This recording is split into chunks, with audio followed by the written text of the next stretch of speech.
benvenuti a tutti i colleghi che sono qui al Hotel Cristallo di Cortina in questo incontro del pomeriggio. Questo è un corso di aggiornamento professionale per giornalisti qui a Cortina tra le righe. L'incontro del pomeriggio ha un tema: il bel paese tra Expo e Anno Santo. Abbiamo in collegamento con noi, lo vedete alle nostre spalle sul video, Monsignor Rino Fisichella, che è l'incaricato di Papa Francesco per l'organizzazione dell'Anno Santo straordinario che comincerà l'8 dicembre prossimo. Buongiorno Monsignor Fisichella, grazie di essere con noi nonostante il caldo che sappiamo a Roma essere ben diverso da questo di Cortina.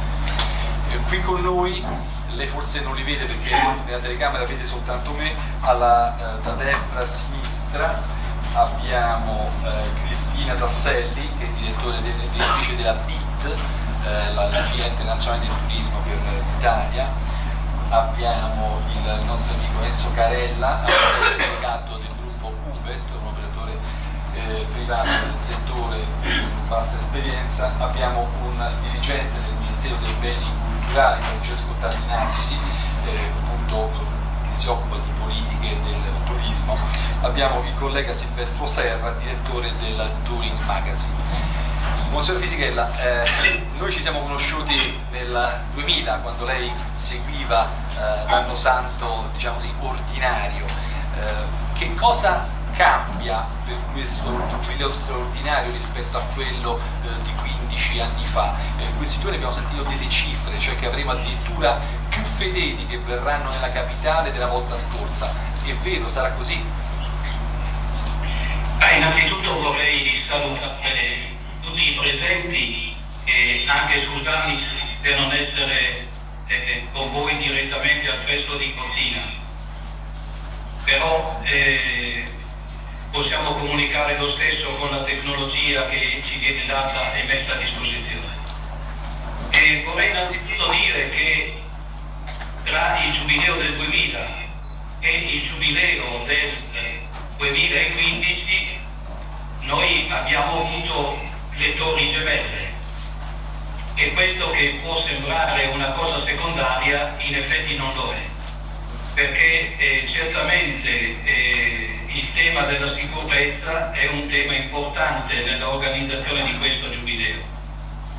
Questo ci consente in ogni caso di poter esprimere un giubileo con un valore spirituale molto più profondo e non come una passeggiata nella città interna. Il tentativo che noi stiamo facendo, la preparazione di questo giubileo, si sviluppa in modo particolare per sottolineare la dimensione spirituale, perché a differenza di tutti gli altri giubilei che noi abbiamo avuto nella nostra storia, e questo è un giubileo tematico. Vorrei ricordare che dal 1300 ad oggi i giubilei si sono sviluppati per una scadenza cronologica: i 50 anni, poi i 33 anni, poi i 25 anni, e anche i due giubilei più recenti che noi abbiamo avuto, giubilei straordinari, quello del 1933 con Pio XI e quello del 1983 con Giovanni Paolo II, erano sul tema della redenzione, quindi, come la data mostra, erano ugualmente con una scadenza della ricorrenza della morte di Cristo. Questo giubileo invece è completamente tematico. Papa Francesco ha rotto tutti gli schemi, direi, della storia dei giubilei, perché desidera un giubileo sulla misericordia. E la misericordia diventa il cuore stesso del Vangelo. La misericordia è il contenuto fondamentale della nostra fede. Quindi noi stiamo cercando di caratterizzare questo giubileo nello spirito che Papa Francesco desidera, e facendo diventare in maniera più significativa quanti verranno a Roma dei pellegrini. Vogliamo recuperare molto questa dimensione del pellegrinaggio.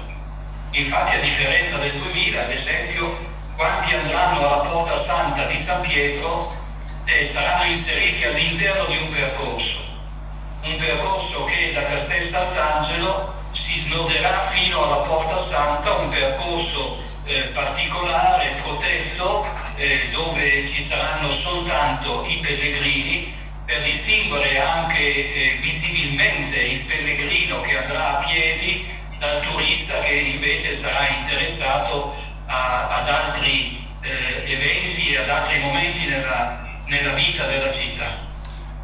Ciò non significa che il pellegrino non possa poi diventare ugualmente anche un cultore di tutto quello che è la ricchezza di Roma. Ecco, mi scusi Minezza, quel dato che accennavo all'inizio, i 30 milioni di fedeli previsti dall'8 dicembre prossimo, sono una stima realista? Guardi, mi sembra che la cifra dei 30 milioni sia eccessiva. Io non vorrei esprimere dei numeri perché al momento siamo ancora nella preparazione. Certamente alla fine del Giubileo potremo essere molto più sicuri perché ci sarà una iscrizione dei pellegrini che raggiungeranno Roma e quindi questa iscrizione a noi darà molta più possibilità di comprendere anche il numero reale di quanti hanno partecipato al Giubileo. Ecco, lei Eminenza ci ha dato un dato importante, che è quello della sicurezza, forse lo avevamo sottovalutato all'inizio dell'incontro. Io mi ricordo la volta precedente di grandissimi raduni, cioè, mi ha molto impressionato, la cosa che più mi è rimasta dentro era quella massa enorme di persone che io non avevo mai visto in 50 anni da romano attraversare la città, cioè le varie manifestazioni politiche, sindacali, 1 milione di persone, 2 milioni di persone. Ecco, abbiamo capito che non erano vere, e quando abbiamo visto i 2 milioni di ragazzi a Roma, vicino di Ferragosto, abbiamo capito che cosa erano realmente 2 milioni di persone. Ecco, con questo elemento della sicurezza, cioè, pensate che ci possa essere lo stesso qualche incontro così vasto, così imponente come numeri? Guardi, innanzitutto dobbiamo dire che una caratteristica di questo Giubileo, sulla quale il Papa Francesco insiste molto, è che venga celebrato nelle chiese locali, venga celebrato quindi nelle singole diocesi sparse per il mondo. Ed è anche questa una dimensione che rompe con gli schemi dei Giubilei, il fatto che in questo Giubileo sarà aperta la Porta Santa anche nelle singole diocesi. Quindi i pellegrini non necessariamente dovranno venire a Roma per vivere l'esperienza dell'anno santo e dell'indulgenza, perché nelle loro rispettive diocesi avranno l'opportunità e la possibilità di attraversare la Porta Santa nella cattedrale della propria chiesa.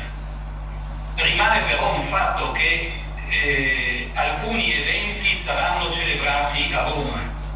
Noi abbiamo a partire da dicembre, poi anche nei mesi invernali, da gennaio fino a novembre dell'anno successivo, noi avremo degli eventi che si celebrano a Roma, che non saranno però questa volta per categorie, come fu nel Giubileo del 2000, come lei ricordava, i sindacati, le diverse organizzazioni e via dicendo. No, noi abbiamo preferito fare un Giubileo che sottolineasse di più la dimensione degli operatori della misericordia, quindi i soggetti che vivono e che danno testimonianza di misericordia. Penso di poter dire comunque che avremo certamente alcuni eventi che raccoglieranno un grandissimo numero di partecipanti e di pellegrini. Per mia fortuna, la giornata mondiale della gioventù il prossimo anno si svolgerà a Cracovia e quindi i 2 milioni di giovani a cui lei ha fatto cenno e che sono stati veramente un evento anche per la città di Roma, a Tor Vergata, non saranno presenti a Roma e si riverseranno tutti a Cracovia. Abbiamo però alcuni eventi, certamente faremo una specie di giornata mondiale degli adolescenti, dei ragazzi e delle ragazze dei 13 e 16 anni, e prevediamo che anche questo avrà dei grandissimi numeri. Avremo una giornata a settembre, alcune giornate dedicate a tutti gli operatori della misericordia, che sono milioni sparsi per il mondo, quotidianamente svolgono il loro servizio in silenzio e nel nascondimento, e per un giorno invece saranno a Roma, saranno loro i protagonisti di tutta quanta questa giornata. E quindi inevitabilmente suppongo, e ho buoni motivi per dire, che alcune di queste giornate, questa ultima a cui ho fatto cenno, saranno certamente con dei numeri estremamente significativi. Grazie. Eminenza, due incontri che mi sono rimasti dentro nel 2000 sono stati l'incontro con i disabili che ebbe Giovanni Paolo II, l'incontro con i carcerati. Appunto, essendo questo un giubileo della misericordia, avremo incontri analoghi di questo tipo quest'anno? Guardi, la ringrazio per la domanda.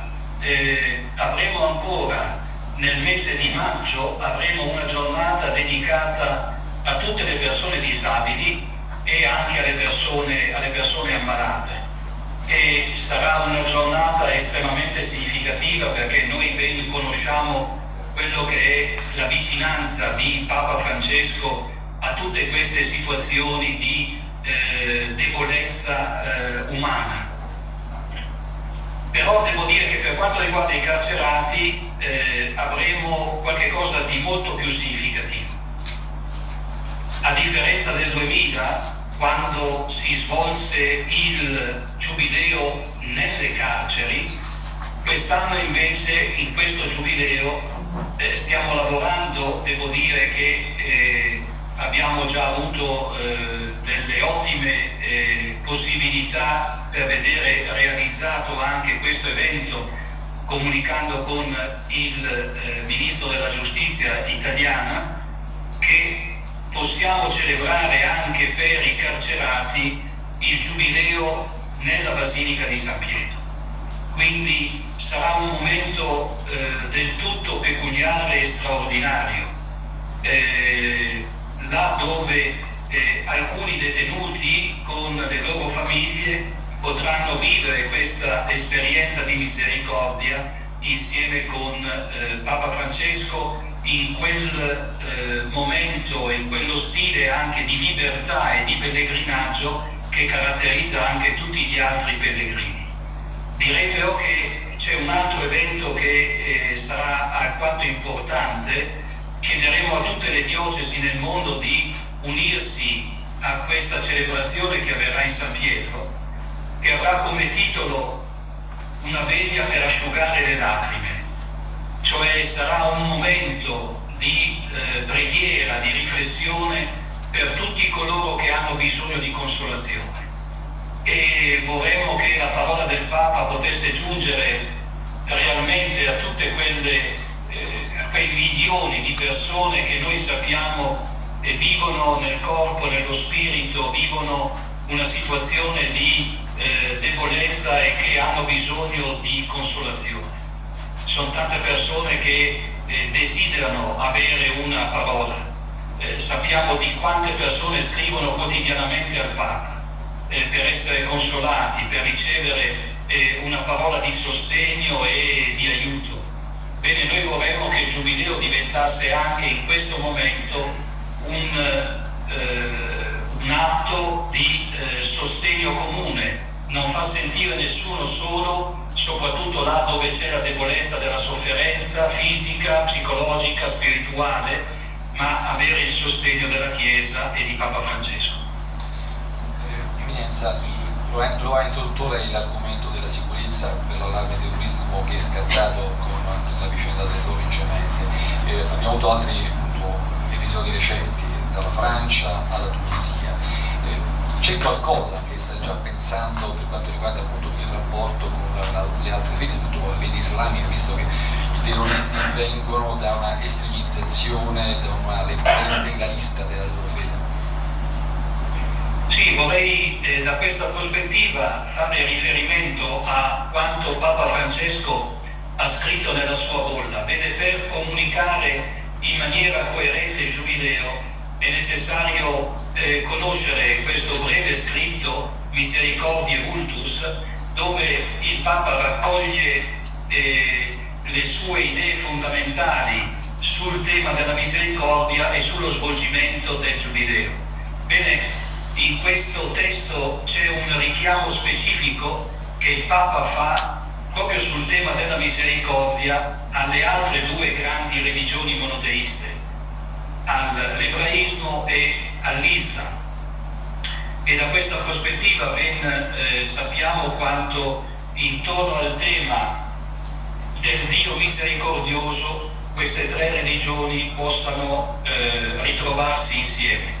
Il Papa dice che su questo tema è un ulteriore passaggio che noi possiamo compiere per conoscerci meglio e per togliere tutte quelle forme di violenza che non possono appartenere né alla religione né tantomeno alla visione che la religione monoteista ha di Dio. Cosa pensate? Pensate a qualche iniziativa particolare per comunicare in modo, diciamo, nuovo, se possibile, con nuovi strumenti, meglio, questo appuntamento? Guardi, per il momento, poiché anche noi siamo stati presi dalla notizia improvvisa che quel 13 marzo il Papa ha fatto in San Pietro, stiamo mettendo a punto vari programmi, soprattutto attraverso internet. Abbiamo già la nostra pagina che è in progress, ma che si apre già su 7 lingue in contemporanea. Abbiamo già inviato a tutti i vescovi sparsi per il mondo la richiesta di avere una persona per ogni diocesi che insieme con noi possa comunicare e possa essere capace di far conoscere le iniziative che avvengono dalle diverse parti del mondo.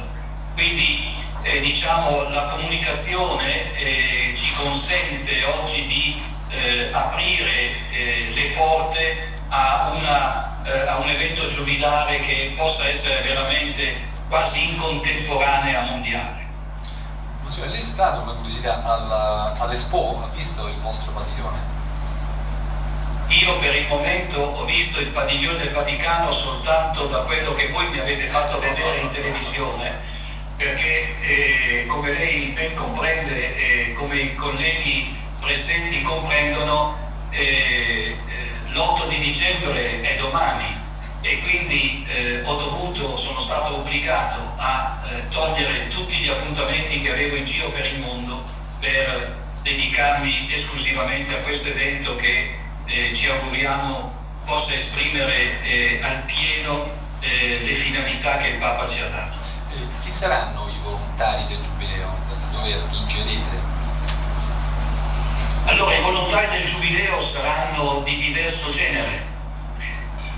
Avremo i volontari del Giubileo che saranno i nostri volontari, cioè quelli che si iscrivono presso di noi, e saranno i giovani, saranno gli adulti, saranno le persone, i giovani pensionati che già stanno dando la loro adesione e mettono a loro disposizione almeno una settimana del loro tempo per poter aiutare soprattutto la vita nelle basiliche, il pellegrinaggio da Castel Sant'Angelo fino alla Porta Santa di San Pietro, così anche come alcune chiese giubilari, perché abbiamo scelto alcune chiese qui vicino a Roma, le abbiamo chiamate chiese giubilari, perché i pellegrini che verranno saranno preparati, cioè si prepareranno ad attraversare la Porta Santa. Noi vogliamo evitare che sia pensato come un gesto magico, come un qualche cosa di improvvisato, si arriva a Roma e si va subito alla Porta Santa, non sarà così. Quindi i volontari ci aiuteranno nell'assistenza, ci aiuteranno nel dover essere presenti ai vari eventi. Ci sarà un altro gruppo di volontari che saranno quelli della protezione civile e che quindi saranno sotto la diretta responsabilità della protezione civile dello Stato italiano. Poi ci saranno alcuni giovani che sono volontari della protezione civile e anche loro saranno di aiuto nell'organizzazione, soprattutto nello svolgimento quotidiano e in particolare nei grandi eventi che richiederanno una forza di volontari considerevole. Signore, io la ringrazio, so che lei alle 5:30 ha un appuntamento. Se lei ha ancora qualche minuto, chiedo a qualcuno dei presenti se vuole rivolgere una domanda. Direttore del Touring? Buonasera. Guardi, le sposto leggermente il... Sì, partito il mio magari. Prego. Buonasera Monsignore, io rappresento il Touring Club, che è un'associazione di viaggiatori, quindi pellegrini, che non vuol dire che tra i nostri viaggiatori non ci siano anche dei pellegrini, e comunque ci interessa tantissimo l'evento giubilare. Mi ha colpito quello che ha detto e che risultava anche a me, cioè che sarà, di nuovo ha rotto tutti gli schemi il Papa, perché sarà il primo giubileo diffuso, diciamo così, oltre che forse anche low cost, noi usiamo questa espressione per dire non un evento, diciamo, costoso. Esattamente cosa vuol dire che sarà diffuso? Cioè, quali saranno le città coinvolte o prese Porte Sante oltre a quelle di Roma? Allora, le Porte Sante saranno aperte in ogni diocesi, quindi Milano avrà la sua diocesi, è una diocesi, e nel Duomo di Milano il Cardinale di Milano aprirà la sua, a Bologna verrà aperta, a Carpi, nella diocesi di Carpi verrà aperta, a Piacenza verrà aperta, a Bogotà, a Medellin, a Buenos Aires, a Santa Fe, cioè in tutte le cattedrali del mondo ci sarà una Porta Santa. Così come il Papa ha dato la possibilità di aprire la Porta Santa nei santuari, quindi se il vescovo della diocesi lo desidera, ad esempio nel santuario di Fatima, nel santuario di Lourdes, nel santuario di Caravaggio, nel santuario di Cestokova, nel santuario di Guadalupe, nei grandi come nei piccoli santuari, posso pensare anche ai santuari qui vicino, intorno a Roma, la Mentorella, dipende dal vescovo, tutti saranno abilitati nei santuari a poter aprire una Porta Santa. Questo ha un suo significato, perché consente anche di poter vivere un'esperienza per tutte quelle persone che durante l'anno sono milioni le persone che si spostano nei santuari e che quindi avranno l'opportunità di vivere l'esperienza del Giubileo nella propria città o nei santuari. Una curiosità la aggiungo io, starà già collaborando con il prefetto di Roma Gabrielli, sta andando bene il lavoro insieme? Guardi, prima di rispondere Verani, volevo dire che a gennaio noi stiamo preparando il primo evento che si celebrerà come giubileo in gennaio, sarà per tutti gli operatori dei pellegrinaggi, quindi tutti coloro che organizzano, vedo che lì ha dei rappresentanti, tutti coloro che organizzano pellegrinaggi nel mondo. Noi abbiamo pensato in primo luogo a loro, che loro vivessero l'esperienza del pellegrinaggio per primi, in modo da poterlo organizzare anche poi nei santuari qui a Roma o nelle altre città, da poterlo vivere e organizzare con lo stesso spirito con il quale desideriamo che lo vivano loro. Quindi a tutti io do appuntamento per il 4 di gennaio, se ricordo bene, il 19 di gennaio, quando ci sarà questo. Poi posso dirle per la sua domanda in specifico che c'è un tavolo bilaterale, c'è un tavolo della Santa Sede con il governo italiano, a cui partecipa, oltre che il rappresentante del governo italiano, nella figura del sottosegretario De Vincenti, il prefetto, il presidente della regione Lazio e il sindaco Marino per l'amministrazione comunale. Quindi c'è un tavolo dove le tre componenti direttamente coinvolte nella organizzazione da parte dello Stato italiano si incontra con noi, discutiamo e cerchiamo di fare un cammino comune. Avete problemi particolari che state affrontando che ancora non avete risolto? Guardi, al momento noi abbiamo già risolto e progettato direi molti elementi che costituiscono la sicurezza, costituiscono la viabilità, i grandi percorsi, la riscoperta delle grandi vie dalla Francigena a quella benedettina, a quella francescana, i pellegrini che verranno a piedi, la mobilità all'interno di Roma, i trasporti, la sanità la cui competenza è della regione Lazio. Quindi abbiamo già fatto un lungo percorso. Al momento, per le notizie che tutti sanno, stiamo aspettando anche noi, siamo fermi, bloccati, in attesa che il governo italiano faccia conoscere le sue decisioni sull'amministrazione comunale di Roma. Certo, perché la volta precedente io mi ricordo ci fu una fattiva collaborazione con la città. Da cittadino romano posso dire forse l'apice di organizzazione e di bellezza della città proprio coincise col Giubileo del 2000. Sì, io posso attestare che la collaborazione è ancora molto attiva, è presente con i diversi uffici dell'amministrazione comunale. Il mio augurio è che tutto il lavoro che con l'amministrazione abbiamo fatto finora possa ovviamente continuare, incrementarsi e consentire a tutti quelli che verranno a Roma di vivere un'esperienza di bellezza, di accoglienza e anche nella sicurezza dovuta. Eminenza, io la ringrazio da nome di tutti i partecipanti di Cortina tra le Righe per averci appunto dato questa opportunità di averla in collegamento con noi e sicuramente ci vedremo poi a Roma nelle prossime settimane. Buon lavoro allora intanto. Grazie.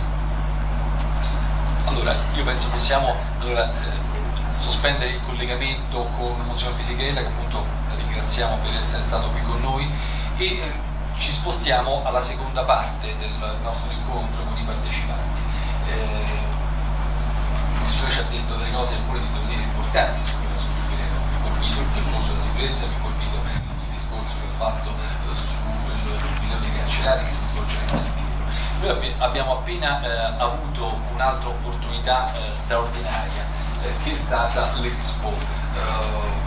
Ci ha confermato i 30 milioni, l'Expo sta cercando di ottenerne di. Io vorrei chiedere abbiamo rappresentati all'inizio, adesso li andiamo a ripresentare volta per volta, a questi esponenti di primo piano del turismo italiano, del viaggiare in Italia, del presentare il nostro paese al mondo. Adesso capirete appunto da ognuno di loro qual è il loro ruolo, il ruolo importante, se secondo loro è stato colto, se stiamo cogliendo questo appuntamento dell'Expo. Io personalmente l'ho seguito appunto da persona di comunicazione, ci sono stato sabato scorso e mi sono detto a Civicchia, questa c'è una cosa importantissima che non sapevo che avesse un tale rilievo, una tale organizzazione, una tale bellezza, tanti contenuti. Me ne sono accorto, eravamo in 4, eravamo 2 adulti, 2 bambini e siamo rimasti 4 ore affascinati da questo posto, cioè ognuno dei 6-7 padiglioni che abbiamo visitato aveva dei contenuti importanti e profondi. Cristina Tasselli, presidente della PIT e anche con altri incarichi importanti, secondo lei è stata colta questa opportunità oppure no? Io vorrei guardare la cosa da 2 punti di vista, farei un distinguo tra il consumatore finale e l'opportunità invece per le imprese. Dal punto di vista delle imprese alcune cose sono state colte perché sono stati realizzati alcuni strumenti per consentire alle imprese di incontrare i paesi, le delegazioni dei diversi paesi con un sistema di matching che consentiva la profilazione e quindi il fatto di prepararsi anzitempo per questi incontri. E l'opportunità anche per le piccole e medie imprese che non si possono permettere di internazionalizzare andando all'estero, di fare un primo step verso l'internazionalizzazione direttamente a casa loro, nel loro territorio, in un territorio come quello italiano che ha più di 50.000 aziende sotto di fatto i 50.000 clienti. Guardandolo dal punto di vista della città di Milano, direi che Expo è stata un'occasione per la città di Milano per riportarsi a ricoprire un ruolo internazionale. Abbiamo un po' perso questa internazionalità col tempo. Oggi, se girate per Milano, per respirare quelli che sono stati i cambiamenti che hanno caratterizzato la città, ci sono anche dei cambiamenti importanti anche dal punto di vista delle persone che frequentano la città, e quindi tipologia di turista molto variegata.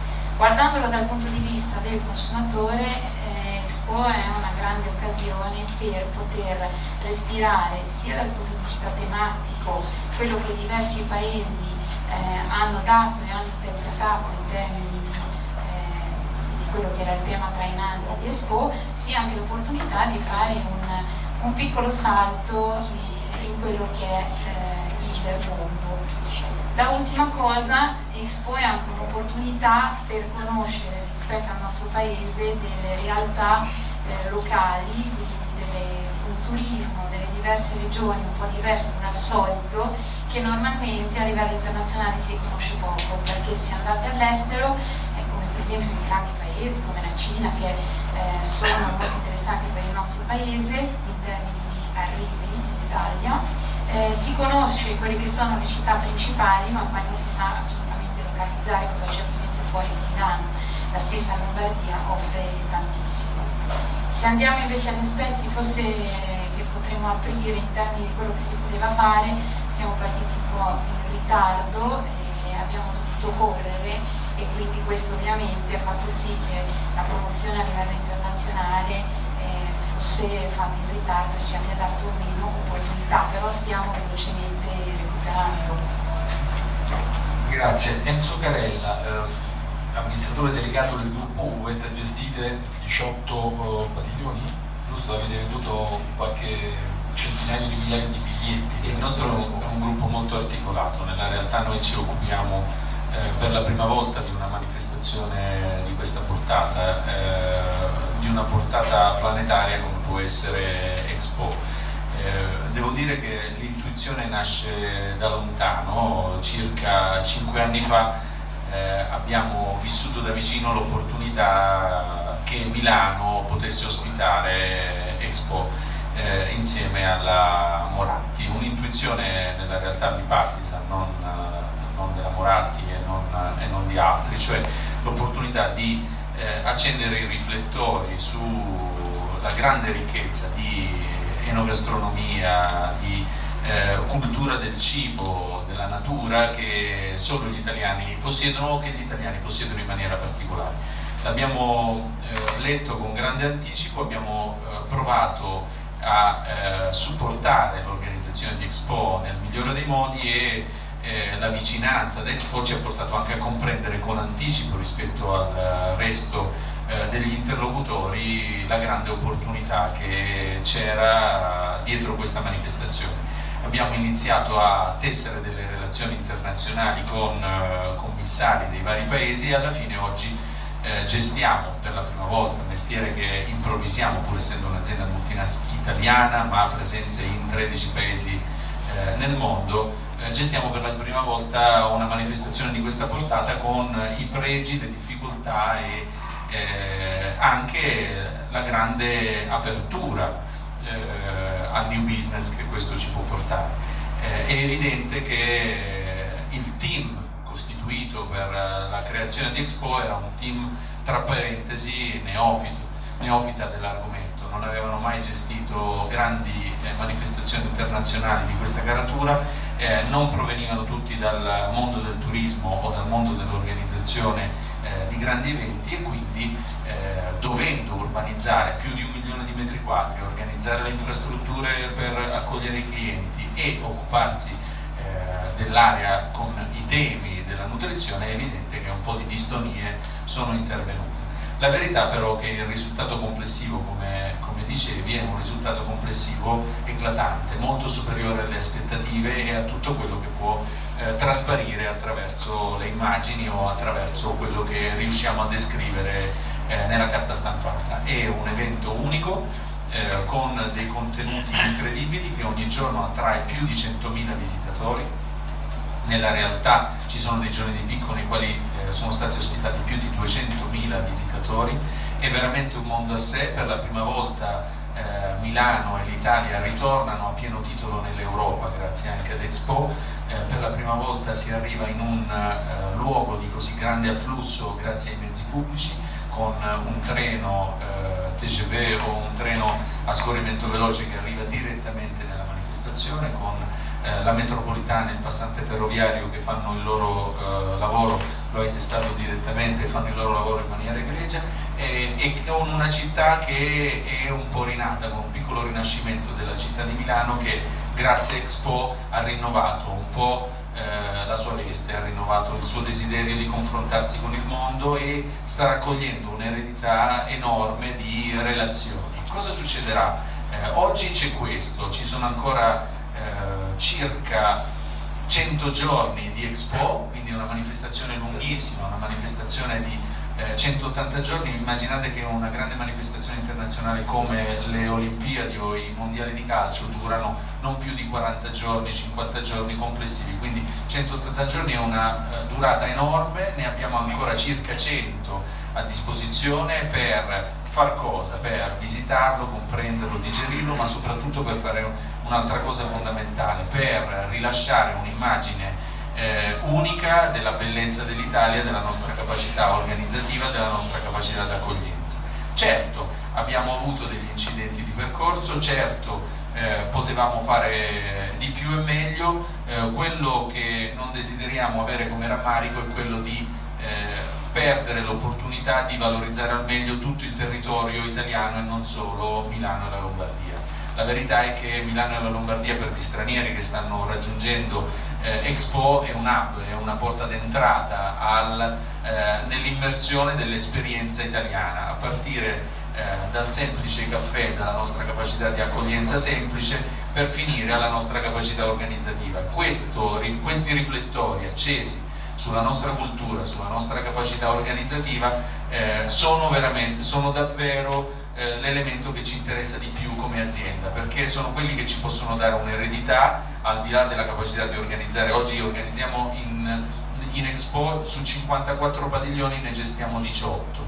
Abbiamo dovuto correre insieme alla organizzazione per fare un gran lavoro, ma soprattutto al fianco dei commissari paese delle varie nazioni, per comprendere come ospitarli al meglio e come dargli il massimo rispetto alle loro aspettative.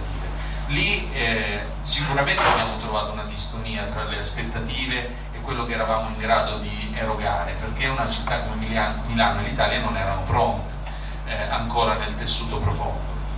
Oggi però, a distanza di circa 80 giorni dall'apertura, devo dire che tante piccole incomprensioni iniziali, tanti piccoli ostacoli iniziali si sono sciolti e possiamo veramente continuare nei giorni successivi che rimangono a fare un rush finale entusiasmante, un rush finale che ci proietti verso il giubileo e che ci restituisca un primato nell'economia turistica mondiale che grazie a queste due manifestazioni possiamo veramente di nuovo cogliere.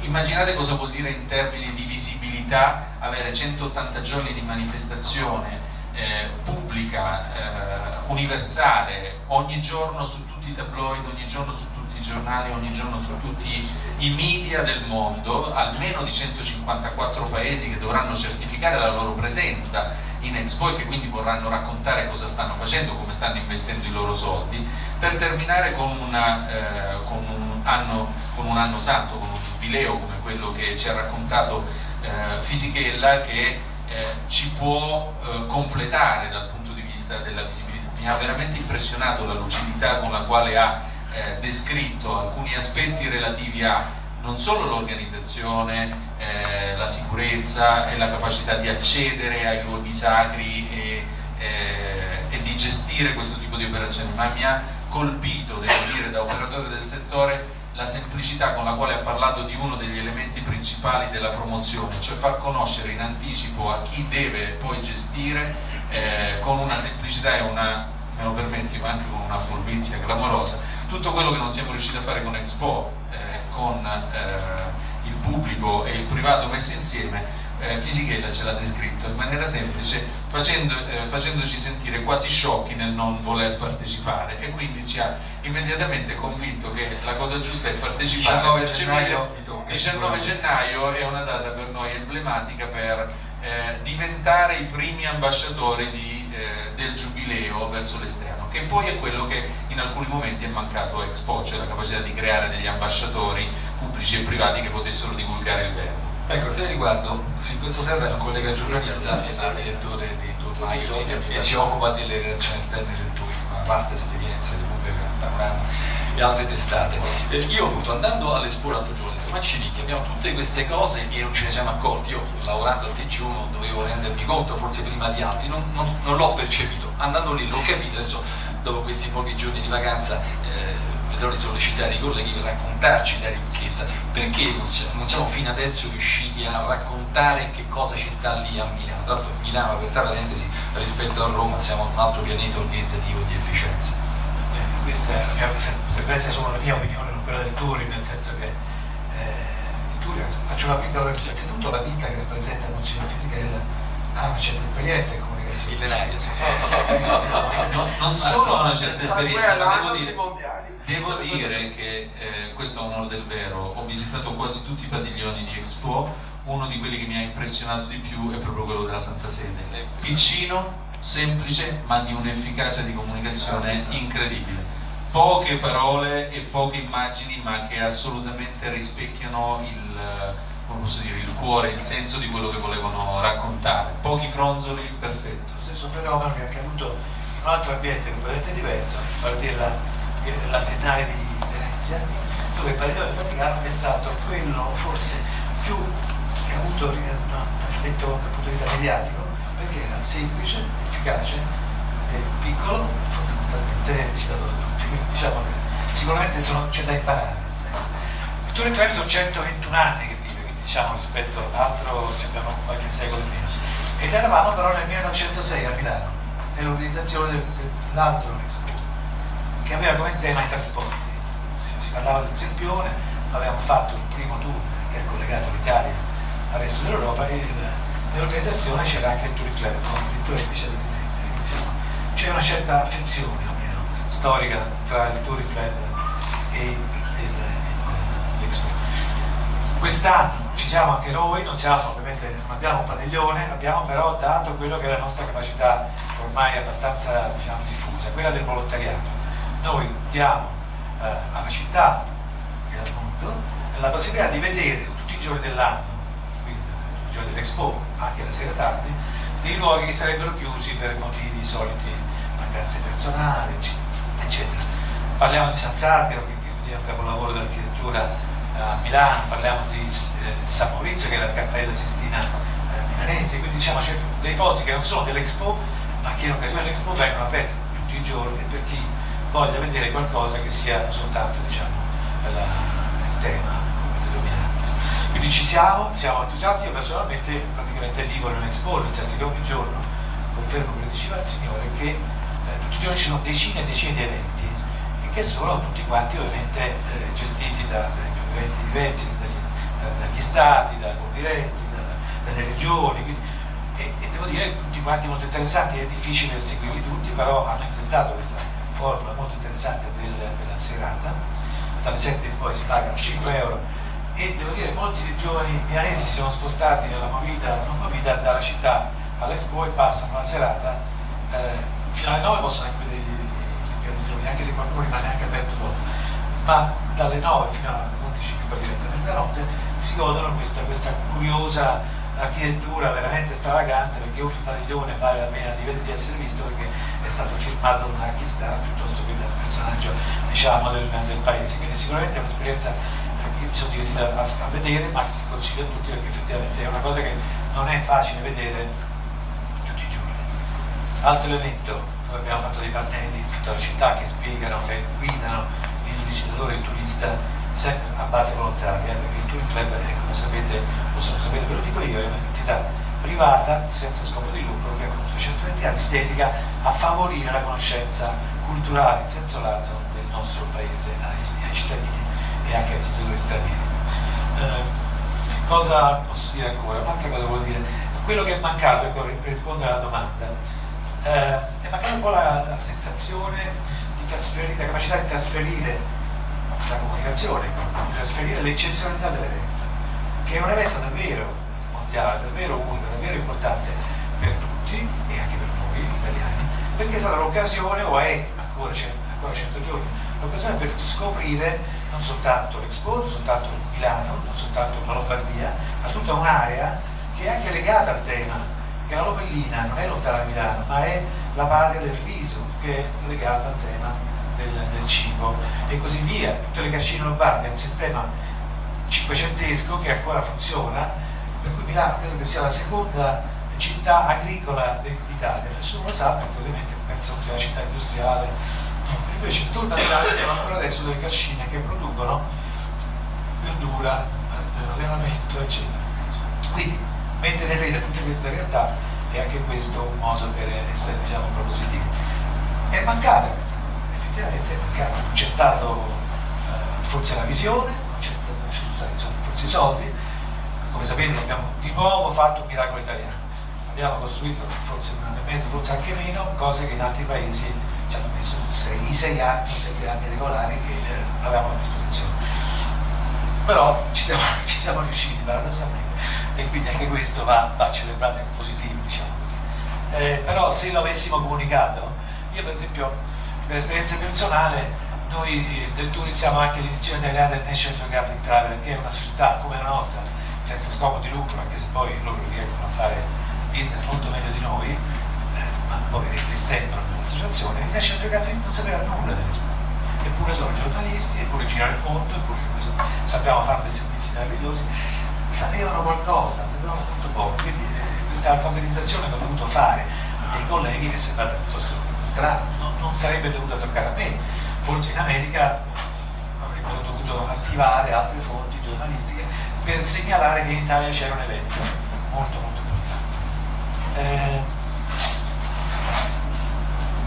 Diciamo che ho segnalato anche il giubileo, anche questa, anch'io lo collego, il giubileo così come l'Expo davvero sono una doppia occasione, veramente abbastanza rara. Poi il Papa ci spiazza sempre, ha spiazzato anche lui, perché si è inventato questa cosa che dicevo, è diffusa, è la prima volta che succede, che uno non è costretto a venire a Roma, quindi a investire magari un patrimonio che non ha, ma se ne va a, non è che ha detto un po' si... Parlavo anche della Mentorella. Ecco, la Mentorella mi ha colpito, ce la conosco io, ma insomma tutti lo conoscono, e però la Mentorella si fa il suo giubileo personale, quindi diciamo che è anche questa un'occasione per scoprire questo paese che nonostante insomma l'abbiamo girato un po' tutto, ogni giorno ci sorprende per la ricchezza di non solo di cibo, visto che parliamo di cibo, ma di opere d'arte diffuse. Questo qui davvero, come dice il ministro Franceschini, è un museo di futuro e se riuscisse a valorizzarlo saremo tutti contenti. Grazie, appunto mi dai subito l'innesco per girare la parola a Francesco Tapinassi, che è dirigente della direzione generale per le politiche del turismo del Ministero per i Beni Culturali. Cos'è mancato secondo voi del governo sull'Expo? Il volto lo ha messo soprattutto il ministro, diciamo, più competente per l'argomento, che è il ministro Martina per l'agricoltura. Che cos'è mancato per, diciamo, comunicare fino a fondo la ricchezza che c'è a Milano in questi mesi? Intanto io penso che dobbiamo fare un piccolo sforzo per rendere in maniera più corretta l'evento un evento italiano e non solo legato alla città di Milano, ed è un primo punto. Cioè io credo che Expo si potrà valutare, perché tra l'altro siamo all'inizio e i dati sono tutti positivi ma ancora troppo provvisori per fare un bilancio strutturato. Si può valutare Expo in quanto manifestazione, e qui devo dire abbiamo due dati fondamentali. Quello, diciamo, abbastanza allineato alle previsioni sul successo della vendita dei biglietti, ma io sono più affezionato a quello che ho letto di recente, che è il livello di soddisfazione di chi va ad Expo, che è un livello molto alto. La maggior parte delle persone è molto contenta di quello che trova e sarebbe interessato a tornare, quindi sono tutti indicatori che l'evento sta funzionando, che è il primo punto su cui devo dire, con il classico scetticismo che connota gran parte del nostro paese, qualche qualche grande dubbio iniziale c'era, no? Invece sta funzionando perfettamente, il livello di soddisfazione è molto alto. Poco si sa, e su questo effettivamente potremmo lavorare di più, sulle tantissime cose che ci sono durante Expo e soprattutto su questa grande funzione di incontro, di matching interculturale.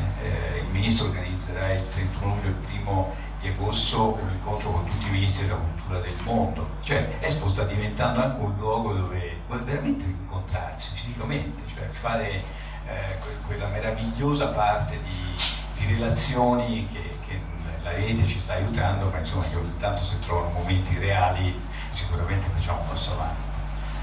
Poi c'è un Expo come modello di organizzazione e su questo anche qua con tutti i ritardi e con tutto quello che è capitato siamo di fronte a una macchina che sta funzionando. I trasporti, che sono dei grandi punti di debolezza di questo paese, l'infrastruttura di mobilità nel caso di Expo devo dire non sta trovando nessun tipo di complessità, è facile arrivarci, nel contempo 20 minuti da 25 no, guardi, ma io poi sono, come dire, uno molto spietato quando viaggio, quindi sono molto legato agli standard qualitativi così per passione personale da anni studio gli indici di ospitalità delle destinazioni. Non ho trovato in Milano punti di criticità, a pensare poi allo sforzo maggiore che ha fatto l'alta velocità, che è vero diciamo assodiprisco, si potrebbe dire, del cambiamento, cioè la possibilità di passare in tempo molto breve dal luogo di Expo ad altri territori italiani. Questa era una sfida per il nostro paese tutt'altro che banale.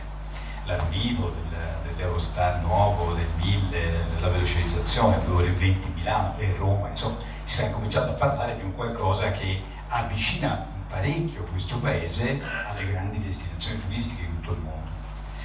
E poi secondo me c'è il tema appunto di Expo per il paese e qui diciamo sicuramente la parte che ha visto da un lato un immenso sforzo di progettualità diffusa soprattutto in campo delle regioni che sono nell'ambito della promozione turistica l'ente di riferimento e devo dire io negli ultimi mesi ho visto, ho letto ed ho apprezzato un gran lavoro appunto di costruzione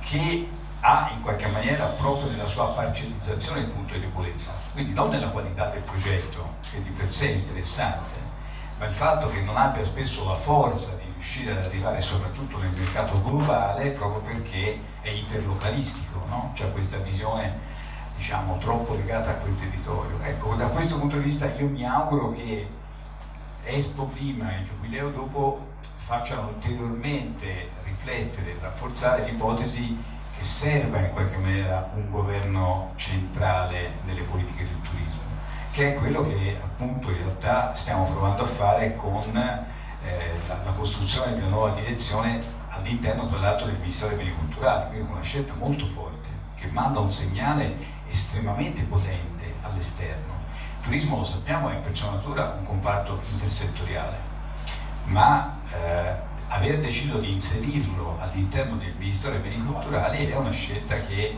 manda un messaggio chiaro che questi sono i 2 principali punti di forza di questo Paese. E quando qualcuno mi dice ma dovrebbe stare allo sviluppo economico, secondo me potrebbe stare in tutti i ministeri, innanzitutto perché appunto è una materia assolutamente trasversale. Però ricordo questo, l'anno scorso abbiamo visto l'ennesima presentazione del Country Brand Index, una bellissima ricerca che analizza i brand dei paesi e l'Italia continua ad essere il numero 1 al mondo, sempre da anni, su 2 settori, turismo e eredità culturale, beni culturali. Questi sono i 2 cavalli vincenti che noi abbiamo. Se diciamo, le scelte politiche sono coerenti a quest'idea, beh, sicuramente stiamo andando nella direzione giusta e quindi io sono, come dire, fiducioso, lo dico da un neo ingresso che è stato molto attratto dall'idea di quello che ho sentito dal ministro Franceschini. Il ministro, sapete, ripete sempre che lui ha scelto di stare in quello che lui ritiene il ministero più importante del nostro paese, cioè manda un segnale molto chiaro, molto forte anche ai colleghi diciamo di governo, dicendo che questo è in qualche maniera il ministero su cui si giocherà una parte rilevante del futuro di questo Stato.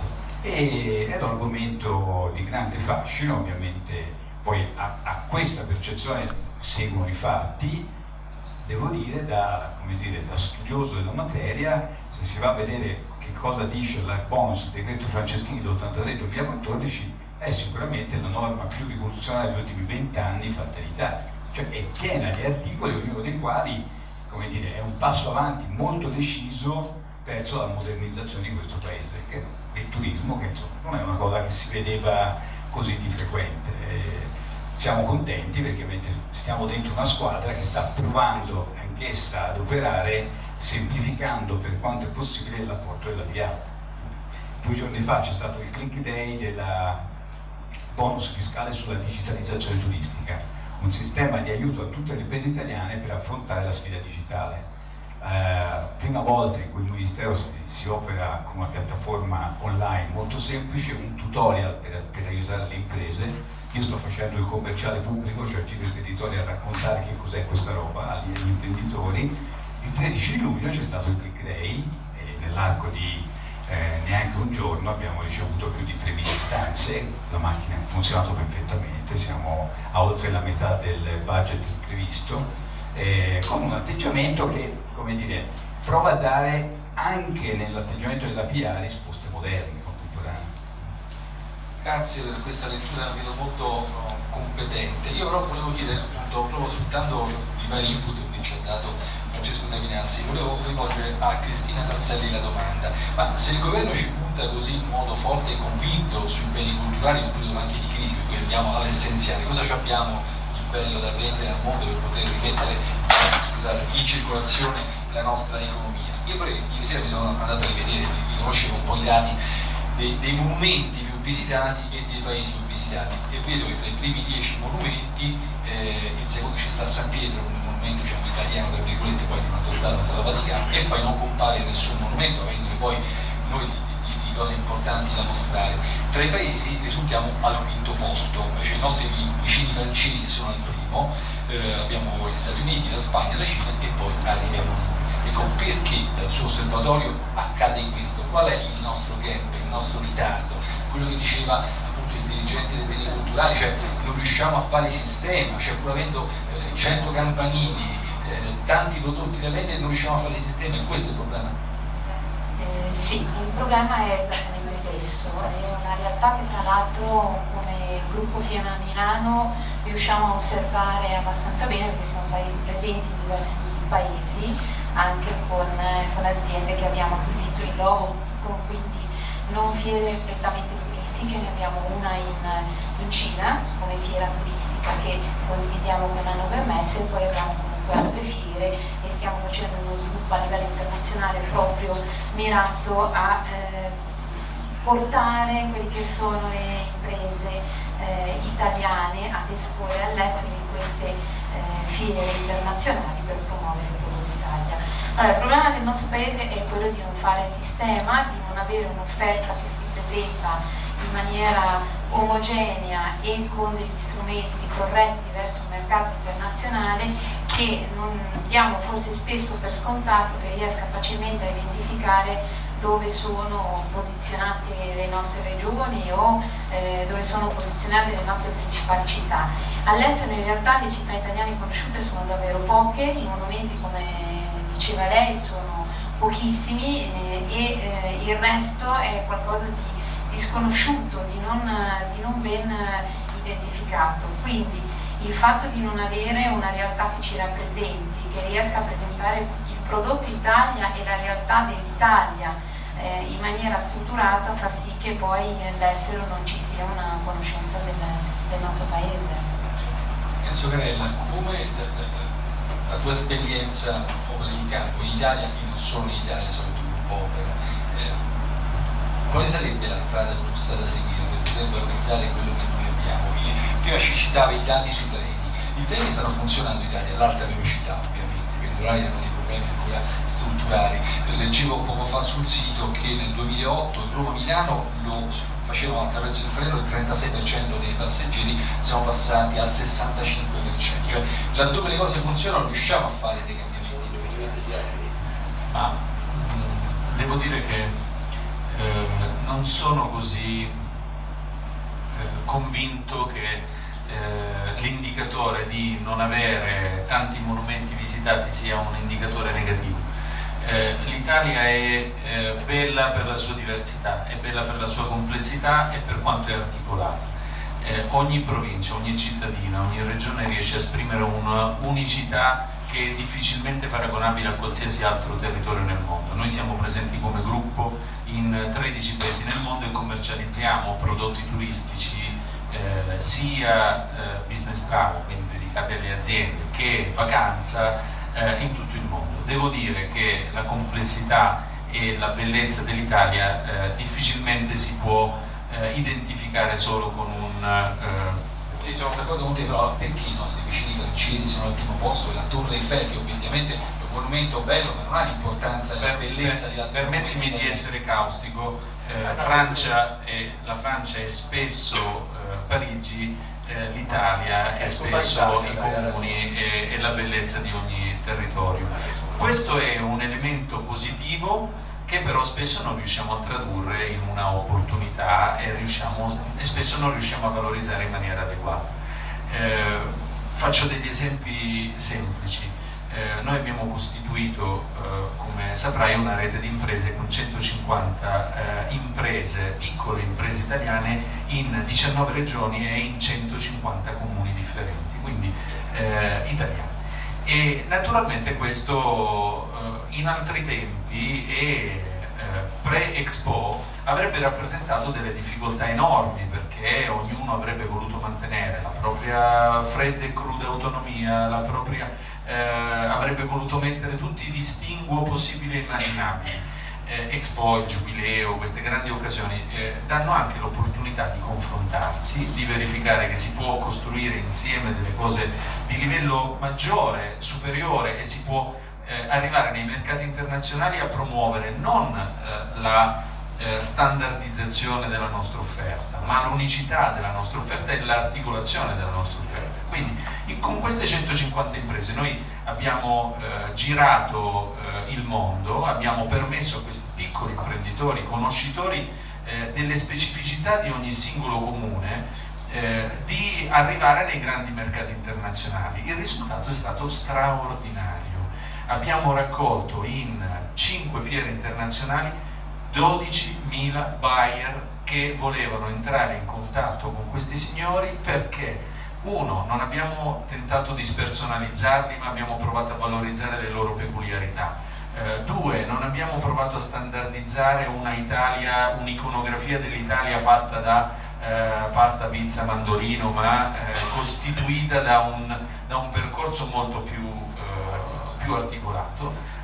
Tre, quello che cercano i consumatori oggi è le esperienze uniche e non la standardizzazione. Ognuno di noi vuole una vacanza fatta a misura per sé e non più una vacanza per tutti, che era uno slogan di qualche anno fa, quando l'accesso alla vacanza era un elemento ancora riservato ad alcuni e non a tutti. Oggi i grandi media, l'opportunità di confrontarsi attraverso internet, attraverso la multicanalità delle conoscenze, sta portando a costruire una coscienza del viaggio, una conoscenza della conoscenza molto, molto differente, dove ognuno vuole attingere alle proprie passioni e vuole costruire e vivere le proprie passioni giorno dopo giorno. Chiaro è che nel momento in cui, e noi lo viviamo come impresa, c'è un grande cambiamento nelle infrastrutture, questo rende sicuramente un grande servigio a tutto il paese. Qualche anno fa noi spostiamo 2,5 milioni di italiani nel corso dell'anno tra Roma e Milano, quindi 2,5 milioni di signori che per motivi d'affari e per motivi di vacanza vanno su e giù, Milano-Roma, Roma-Milano. L'aereo era il mezzo unico che le imprese desideravano in quel momento fino al 2008. Dopodiché c'è stata un'inversione di tendenza, non perché l'aereo non rappresenta più un mezzo comodo, ma perché le infrastrutture con i 2 ore e 20, 2 ore e 30, 3 ore seduti in un posto comodi anche a lavorare, a leggere e a discutere ha permesso di accorciare le distanze, ha permesso di non costa neanche meno, perché non è una questione di costo d'accesso al prodotto e al servizio, è una questione di comodità. Cosa ha generato questo intorno alle grandi stazioni? Ha generato un rifiorire di alcune aree che erano abbandonate intorno alla città di Roma, intorno alla città di Firenze, intorno alla città di Bologna, intorno alla grande stazione di Milano, dove aree che erano considerate ormai depresse stanno ritornando delle aree utili, e non solo utili, belle e recuperate al sociale, alla vita di tutti i giorni.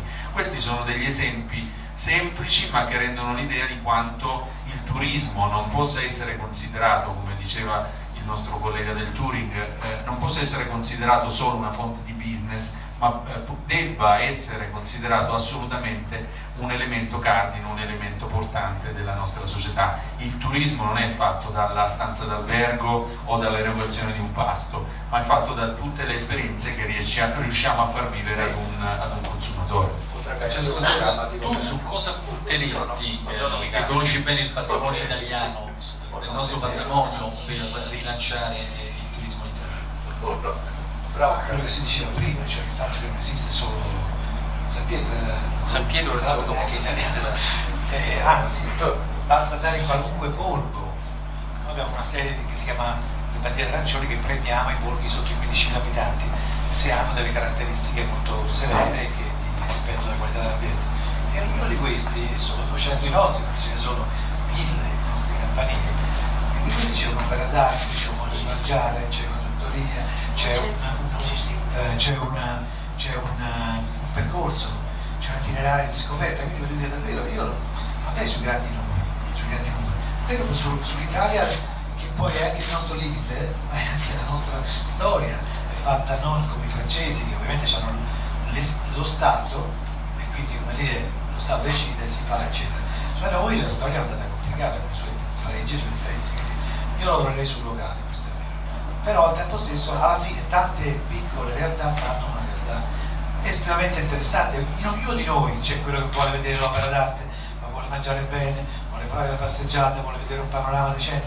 Non è che sono quelli, non siamo targetizzati e basta, io faccio turismo culturale, no. Per me cultura è fare un'esperienza. Mi viene in mente un famigerato spot che diceva il turista vedi da te, ai ai ai ai. Beh, quell'esperienza dell'ai ai ai diventa l'esperienza da raccontare, mentre quell'altro passa veloce, non sa neanche dov'è, finisce il villaggio magari, e la sua esperienza, diciamo, è tutta limitata. Quello che attraversa lentamente, noi parliamo di slow travel, ma come dire, il touring è nato con le biciclette, quindi ci andava già allora a parlare di turismo lento, per scelta, non per povertà, perché il touring è nato dall'intelligenza milanese, assolutamente non aveva bisogno di andare a piedi, ma è una scelta culturale quella di scoprire il paese ad andamento lento. Quindi diciamo sicuramente questo qua non è la mia ricetta, perché non faccio questo mestiere, ma sicuramente questo è importante. Posso dire altre due cose velocemente? È vero che il ministro dell'agricoltura è, diciamo, il capofila, ma l'Expo è anche l'occasione per mettere insieme due realtà, quella dell'agricoltura e quella del turismo, che secondo me in Italia in particolare sono legatissime, perché l'agricoltura è quella che ha tenuto in piedi il paesaggio, e in Italia non è un paesaggio come la foresta amazzonica, è un paesaggio, diciamo, finto, un paesaggio costruito dall'uomo, e ogni terrazzamento è frutto di un'esperienza millenaria, per cui o mettere la vita così anziché così, perché hanno scoperto che il vento, il sole, eccetera. Quindi tutto il nostro paesaggio è una ricchezza culturale fondamentale, quindi il rapporto tra cibo, che è il prodotto, diciamo, dell'agricoltura, e il turismo vanno assolutamente in parallelo. Ultima cosa, concordo, Milano, e lo dico da romano, anche se spesso sono a Milano, c'è un rinascimento milanese che i romani dovrebbero considerare, riflettere su questo. Una città che era abbastanza work alcoholic, che era molto sul lavoro, molto sull'industria, molto su che pensi lì, per citarne uno, adesso è un posto piacevole, e non soltanto in centro, perché dalla Fondazione Prada, a quella di Armani, alla nuova zona che si chiama Isola, e poi Porta Nuova con tutta la zona di Gaio Lenti con i grattacieli, eccetera, alla Darsena, che è diventato una piccola spiaggia dove la gente va, si distrae su un prato e fa il picnic nel centro dei Navigli, cioè tutte cose che in realtà trasformano la città e la rendono piacevole. Quindi questo anche è un effetto, se vuoi, forse a sua insaputa dell'Expo. Grazie. Ecco, allora il governo ha questa veste, quindi c'è la domanda. Lei era molto presente, il problema. Cosa pensa, qual è la sua strategia? Ne parlavamo prima dell'incontro, c'è stato un referendum che ha dato la competenza alle regioni del turismo, ormai è difficile tornare indietro, però la cabina di regia è indispensabile. Che strategia vi state dando? Allora, intanto c'è in corso una riforma del titolo quinto della Costituzione per riportare la competenza concorrente, non più esclusiva, in pieno accordo con le regioni, perché la parte interessante di questo New Deal, diciamo, è che siamo tutti d'accordo che occorra trovare un modello nuovo che riesca a mettere insieme l'unicità territoriale con però il rafforzamento del brand nazionale, il brand Italia. Quindi su questo non c'è alcun elemento di difformità e colgo l'occasione per dire che questo tipo di visione sta anche al centro della nuova ENIT, che è un'altra delle cose che ha fatto il decreto Franceschini. Ci sono le nomine del nuovo consiglio di amministrazione, c'è un consiglio federale che è fatto da tutte le regioni, un membro del CDA è espressione delle regioni, quindi vedete che in realtà, diciamo, l'idea di lavorare tutti insieme in modo condiviso per uno stesso obiettivo sta diventando qualcosa che si traduce in azioni concrete. Mi permetto di dire altre due piccole cose, una sui numeri, perché è vero che l'Italia è diventata quinta, però se poi la andiamo a vedere un pochino più nel dettaglio scopriamo alcuni aspetti. L'altro giorno abbiamo fatto un bel incontro a cui ha partecipato anche il ministro con i consiglieri di Francia. Voi sapete che sulle statistiche turistiche non tutti i modelli sono uguali. I francesi, per esempio, misurano anche i passeggeri in un transito. Esatto, quindi come disse qualcuno facendo una delle più divertenti battute su questa materia, probabilmente se noi usassimo lo stesso sistema il comune più visitato d'Italia è Roncoviaccio, nel senso che si misurano tutti quelli che passano.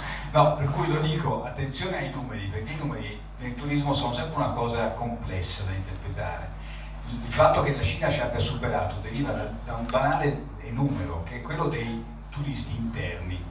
Cioè, il numero dei cinesi è tale per cui è evidente, ma probabilmente diventeranno il primo al mondo, se è vero la curva di previsione, stiamo parlando di 500 milioni di turisti nel 2020, cinesi, diventa un numero uno, ma anche diventa un numero uno perché sono più bravi, attenzione perché sennò poi facciamo confusione.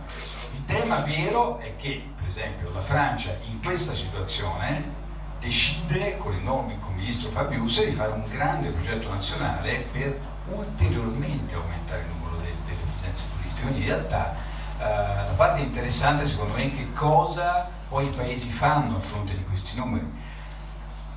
Cosa sta facendo il Ministero e cosa vuol fare il Ministro Franceschini? Io credo che la parola intanto centrale è quella di riflettere ad un modello italiano che è veramente unico, forse davvero l'unico paese che ha elementi abbastanza simili al nostro è la Francia per il patrimonio culturale diffuso, ma il nostro è sicuramente molto più ampio numericamente e per diffusione, cioè la Francia in realtà poi ha pochi grandi luoghi che sono attrattori, noi abbiamo in realtà un enorme numero, quindi il tema vero è come la scelta governativa possa andare incontro a questa nuova visione di un turismo sempre più diffuso, sempre più distribuito in maniera intelligente nell'ambito di tutto il territorio italiano. Questo in parte deriva dalle nostre capacità di promozione rinnovate, cioè far sapere che cosa c'è, che è un grande tema, ma dall'altra c'è anche quello che dal punto di vista aziendale sarebbe l'argomento del marketing strategico, cioè dare una mano a costruire un'offerta adeguata ad una distribuzione dei flussi, perché la promozione delle aziende è l'ultimo dei pezzetti di un processo, non è l'iniziale.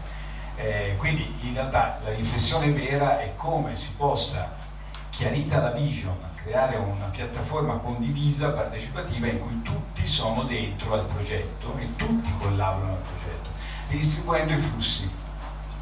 Tanto senza quelle parole che ormai sono diventate dei tormentoni, il sistema, la destagionalizzazione, che stanno tutti dentro qualunque progetto turistico, ma che poi nei fatti trovano delle resistenze molto forti. L'altro aspetto, secondo me, che il governo centrale può mettere in campo è l'altra grande unicità che ha in mano, che sono il possesso delle informazioni. Il nostro è un sistema che sta andando oggi sempre di più in avanti rispetto a quello che viene chiamato, diciamo, il management della conoscenza.